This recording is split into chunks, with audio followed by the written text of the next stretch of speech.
Tutur Tinula.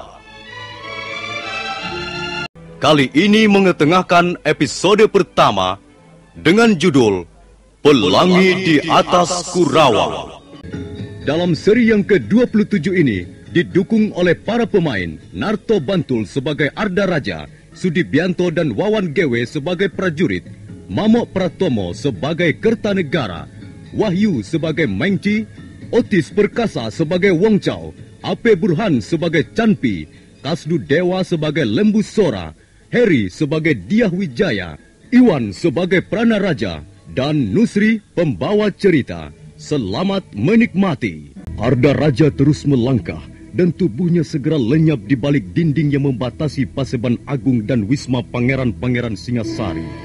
Entah apa yang direncanakan menantu Kertanegara itu, tak seorang pun tahu. Sementara itu, di tempat lain nampak Prana Raja mengantarkan Mengci dan teman-temannya menuju rumah penginapan.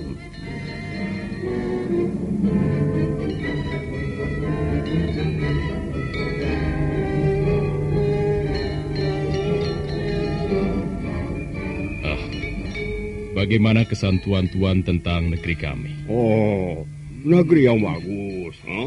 Saya lihat tanah-tanah di negeri tuan subuh-subuh. Tanamannya tumbuh dengan baik sekali. Ya. Rakyat di negeri tuan tentu hidup makmur. Rakyat Singasari memang tidak pernah kekurangan bahan makanan. Ya. Bagaimana dengan mereka yang tinggal di desa-desa? Apakah juga hidup dengan senang dan bahagia? Tentu saja mereka hidup dengan senang dan bahagia. Ya, mereka itu orang-orang sederhana. Orang-orang seperti itu mudah puas dan tidak terlalu muluk-muluk yang diinginkannya. Oh ya, apakah tuan-tuan menyukai kesenian? Oh, apakah di sini ada banyak macam kesenian? Barangkali tuan bermaksud mengajak kami menikmati kesenian negeri Singasari. Negeri kami kaya juga akan kesenian. Negeri yang kaya kesenian menunjukkan bahwa rakyatnya cerdas. Boleh juga kami melihat kalau memang disediakan. Di istana ada beberapa kelompok kesenian yang bisa diandalkan. Kalau tuan-tuan berminat, kami bisa menyuruh mereka bermain di hadapan tuan-tuan. Boleh. Kami ingin menonton kesenian dari negeri tuan. Iya. Kalau begitu nanti malam, tuan bertiga akan kami jemput. Tuan-tuan bisa menikmati tari-tarian ataupun nyanyian-nyanyian dari para seniman dan seniwati Istana Singasari.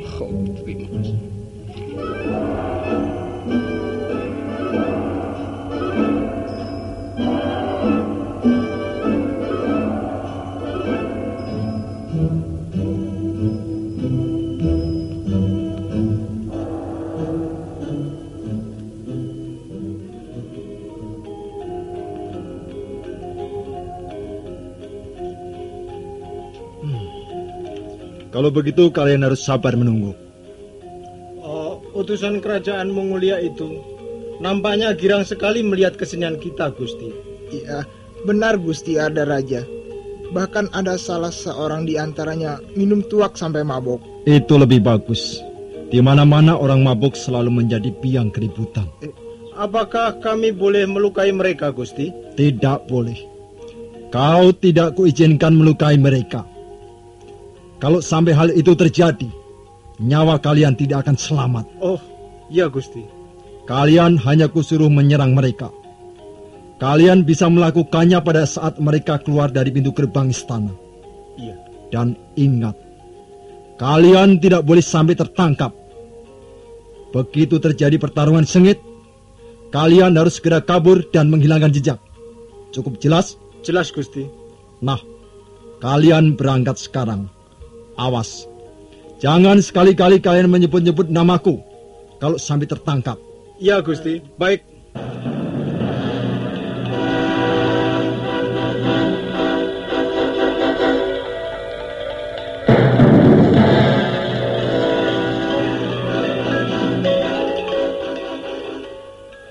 Malam telah agak larut ketika Mengci dan kawan-kawannya meninggalkan ruang kesenian Istana Singasari 2 orang prajurit ditugaskan mengawal mereka sampai ke rumah penginapan. Indahnya negeri ini, nyanyian yang merdu, talian yang memikat hati. Alangkah sedapnya bau arak Singasari. Sedap sekali. Santi, kita harus segera sampai di rumah penginapan itu. Halumnya bau arak. Sehalum mulut gadis-gadis dari lembah Butang Payah. Ayo jalan. Di mana-mana orang mabok selalu membuat susah teman-temannya. Aduh, tadi sudah kuperingatkan jangan terlalu banyak minum. Kau masih nekat juga. Capek sekali. Jangan harap kau akan kami gendong sampai rumah penginapan itu. Ayo jalan. Aduh, ini sudah larut malam. Hai, awas! Kalian prajurit Singasari? Mengapa kalian menyerang kami?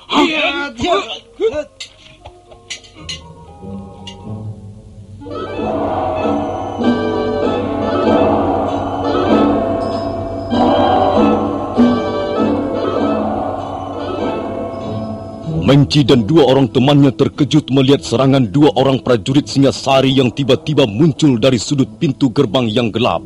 Sementara 2 prajurit lainnya yang ditugaskan mengawal utusan kerajaan Mongolia itu ragu-ragu untuk bertindak. Suasana malam menjadi gaduh. Beberapa orang prajurit jaga segera datang ke tempat kejadian.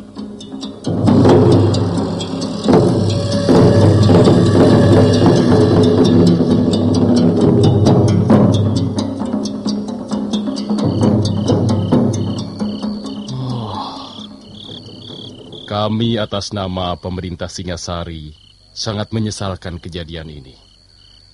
Tapi sebenarnya bagaimana peristiwanya, Tuan? Mengapa hal itu bisa terjadi? Kami bertiga sedang berjalan. Setelah selesai melihat pertunjukan kesenian, salah seorang di antara kami ada yang mabuk. Waktu kami sudah melewati pintu gerbang, mendadak ada 2 orang prajurit Singasari menyerang kami. Kami terpaksa membalas serangan mereka sambil melindungi salah seorang teman kami yang sedang mabuk. Kami tidak mengerti mengapa hal itu sampai terjadi. Tuan harus mengerti. Bukankah Tuan yang harus bertanggung jawab atas keamanan daerah sekitar istana? Iya. Kenapa Tuan sendiri yang mengatakan begitu? Iya. Kami mengaku bersalah. Kami telah teledor menjaga tuan-tuan. Ya, mestinya hal ini tidak boleh terjadi. Saya berjanji akan terus mengusut peristiwa ini. Kalau sampai di antara kami ada yang luka atau cedera, buntutnya bisa panjang. Iya, Kaisal kami tentu tidak akan terima begitu saja. Baiklah. 2 kali kami telah berlaku teledor. Dan kali ini pun kami minta maaf atas kelalaian itu. Sudahlah. Kami tak ingin bicara lagi soal ini. Hanya kami sangat menyayangkan bahwa di negeri yang indah ini kami terpaksa merasa kurang aman. Atau barangkali kehadiran kami tidak disukai. Tuan jangan berkata begitu. Tapi saya terpaksa berkata begitu. Ada apa semua ini? Mengapa kami sampai dibokong 2 kali? Iya.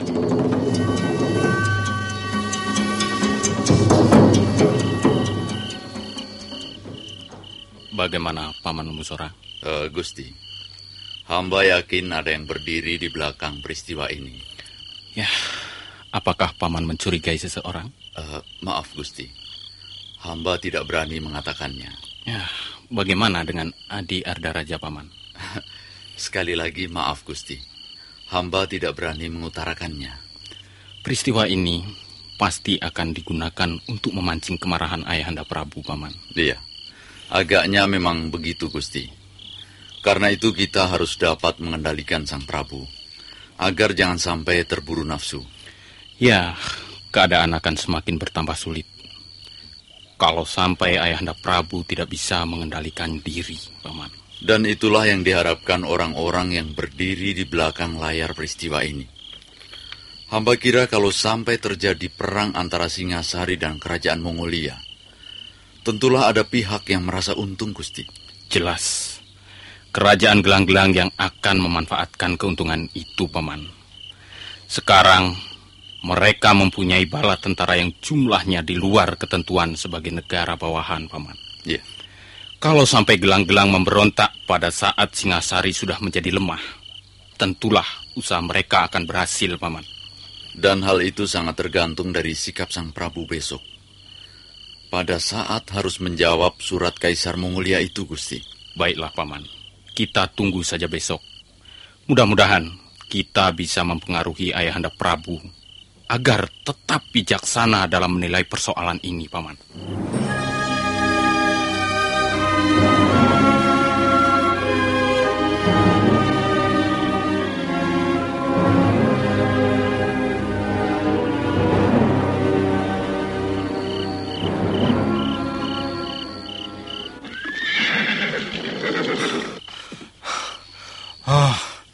Mana Gusti Ardaraja? Kok tidak ada di sini? Apa sebenarnya maksud Gusti Ardaraja menyuruh kami menyerang utusan Mongolia itu? Untung saja mereka cukup tangguh. Permainan pedang mereka cukup hebat.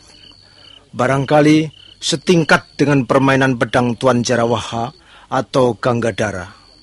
Pasti mereka pun prajurit pilihan di negerinya sendiri. Aku mendengar kuda. Mungkin itulah Gusti Ardaraja.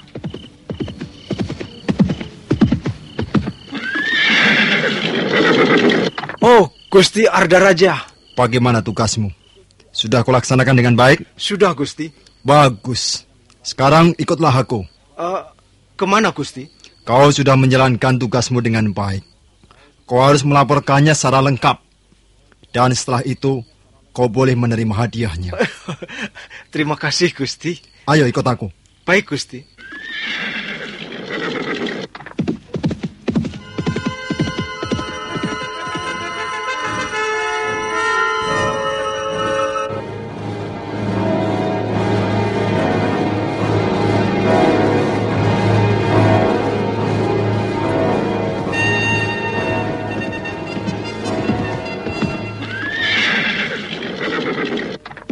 Nah, rasanya tempat ini cukup aman. Sekarang kau boleh mulai dengan laporanmu, prajurit. Jangan kurangi atau ditambah-tambah. Laporkan apa adanya saja. Sepertinya kita sudah berada di pinggiran kota Singasari, Gusti. Mengapa? Kau takut? Cepat laporkan tugas yang sudah kau kerjakan itu. Baik, Gusti. Tapi sebelumnya hamba mohon ampun, Gusti. Mengapa harus minta ampun? Apa kau melakukan kesalahan? Ya. Hamba terpaksa membunuh teman hamba, Gusti. Ketika sedang terjadi pertarungan sengit dengan 3 orang asing itu, Gusti. Mengapa harus membunuh temanmu sendiri? Soalnya dia tertangkap, Gusti. Dia tidak sempat melarikan diri. Hamba takut peristiwanya ini bocor, Gusti.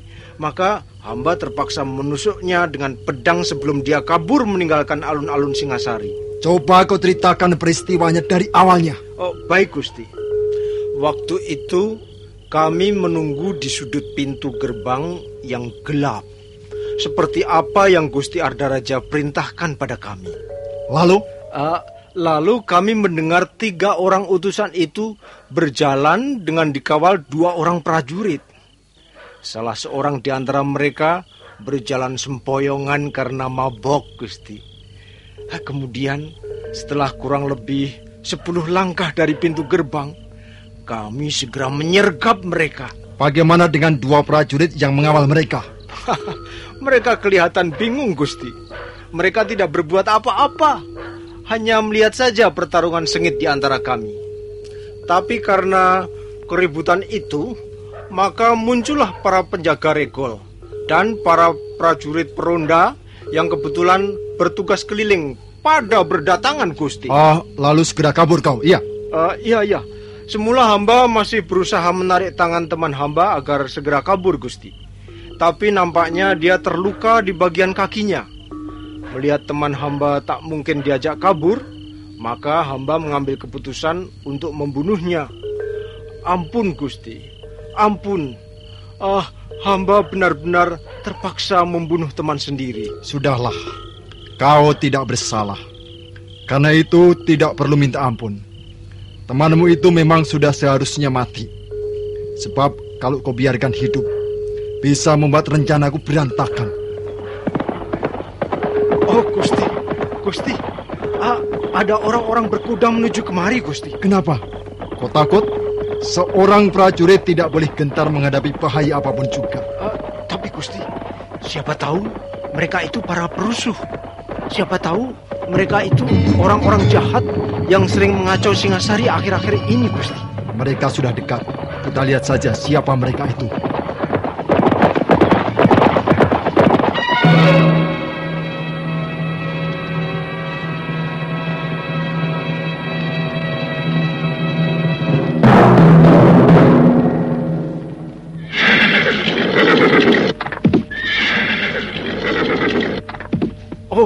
Gusti, mereka berpakaian prajurit. Mereka memang prajurit. Apa kau tidak bisa mengenali pakaian seragam mereka? Oh, sepertinya prajurit dari kerajaan Gelang-Gelang. Iya, mereka memang prajurit dari kerajaan Gelang-Gelang. Karena itu, kita tidak usah takut. Bukankah aku putra Sang Prabu Jayakatwang, raja dari Gelang-Gelang? Tapi, mengapa Gusti Ardaraja membawa hamba ke tempat ini? Turunlah dari kudamu, prajurit. Aku akan memberimu hadiah atas jasa-jasamu membantuku. Prajurit, tidakkah kau punya kesopanan sedikit pun? Aku adalah Ardaraja, putra mantu Sang Prabu Kertanegara. Kau berani masih duduk di punggung kudamu sementara aku sudah berada di bawah. Cepat turun. Baik, Gusti. Hamba akan turun. Kemari, mendekatlah padaku. Baik, Gusti. Dengar, kau adalah seorang prajurit yang cerdik. Kau telah mengambil keputusan yang tepat dengan membunuh temanmu sendiri. Soalnya hamba takut rahasia peristiwa ini akan bocor, Gusti. Memang kau benar. Rahasia peristiwa itu tidak boleh bocor. Tapi dengan terbunuhnya prajurit temanmu itu, belum bisa menjamin rencanaku ini akan bocor. Apa maksud Gusti Ardaraja? Kau tahu mengapa aku masih belum yakin bahwa rencanaku itu tidak akan bocor? Jawabnya adalah karena kau masih hidup. Oh, Gusti, jadi. Iya, malam ini juga kau harus menyusul temanmu itu.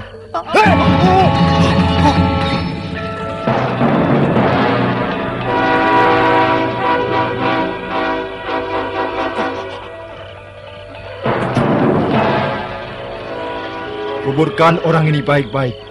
Kuburkan di tempat yang tersembunyi, supaya tidak ada orang yang bisa mencium bau mayatnya.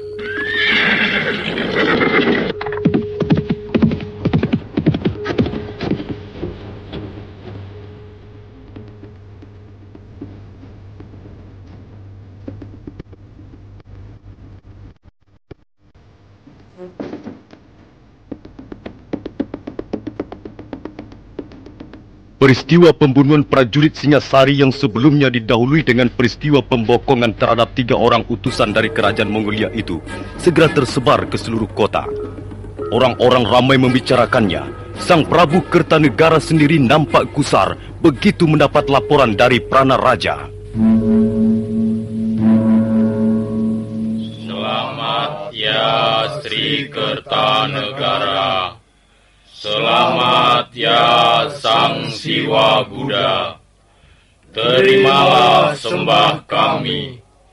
Terimalah rasa hormat kami. Aku sangat menyesalkan mengapa hal ini bisa terjadi. Kami pun sangat menyesalkannya, Tuan. Tutup mulutmu. Aku yang akan bicara, bukan kau. Bukan siapa-siapa. Akulah yang akan memutuskan perkara ini. Tapi kami juga punya hak untuk bicara. Aku raja di sini.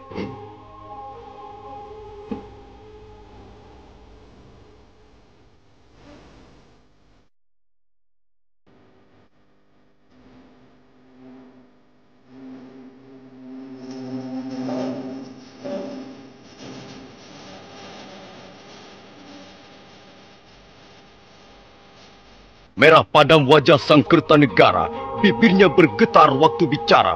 Suasana di Balai Paseban Agung menjadi hening. Nah, para pendengar sekalian, bagaimana kisah selanjutnya? Apakah yang akan dilakukan oleh Raja Singasari itu terhadap 3 orang utusan dari Mongolia? Silakan mengikuti seri berikutnya. Sampai jumpa.